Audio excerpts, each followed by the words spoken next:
Отворен е предмет во обвинителството за Facebook статусите на лидерот на Левица Димитар Апасиев. Со вакво соопштение излезе обвинителството во кое пишува дека се работи за неколку статуси, а пристигнали известувања и пријави и од Министерството за внатрешни работи и од Хелсиншкиот комитет заедно со 2 физички лица. Основното јавно обвинителство Скопје по оформување на предметот издаде наредби за електронско документирање на сите спорни статуси од социјалните мрежи кои ги објавил пријавениот до секторот за компјутерски криминал и дигитална форензика при Министерството за внатрешни работи.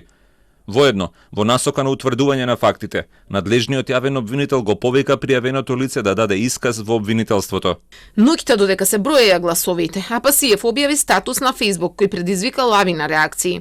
МВР веднаш поднело известување до обвинителството, но според сознанијата на Телма поднесени се и 2 кривични пријави за негови статуси од претходно. Според Хелсиншки, кој што е и подносител на кривичните, се работи за кривично дело предизвикување на национална, расна и верска омраза, раздор и нетрпеливост. Со Facebook статусите предизвика лавина на негативни коментари и објави со навредлива содржина и говорна омраза, но и нетрпеливост кон припадниците на муслиманската вера во земјава, велат од невладината. Во телефонски разговор за Телма пак, Апасиев вели дека за предметот во обвинителството дознал од медиумите, а со задоволство ќе оди за да им објасни на колегите дека нема дело. Ако алудираат на еден тој сензитивен статус, таму нема елементи на ниту едно кривично дело, тоа ние ќе го докажеме и после тоа ќе следува контра кривична пријава од моја страна против тие што ме пријавиле. Ако се однесува на Тања Милевска, таму има само опис на непотизам, односно релации родбински, таму нема кривично дело, а доколку се однесува на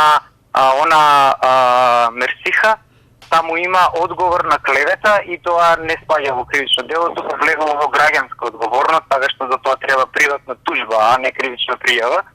Така што нема кейс во ниту едни. Значи ова се 3 веќе случаи. Со нетрпение чекам да се појавиме и да ги расчистиме овие правни прашања, а потоа ќе бидат преземени мерки од моја страна. Инаку Левица е партијата која за прв пат влегува во собранието, а Димитар Апасиев е еден од двајцата нејзини пратеници.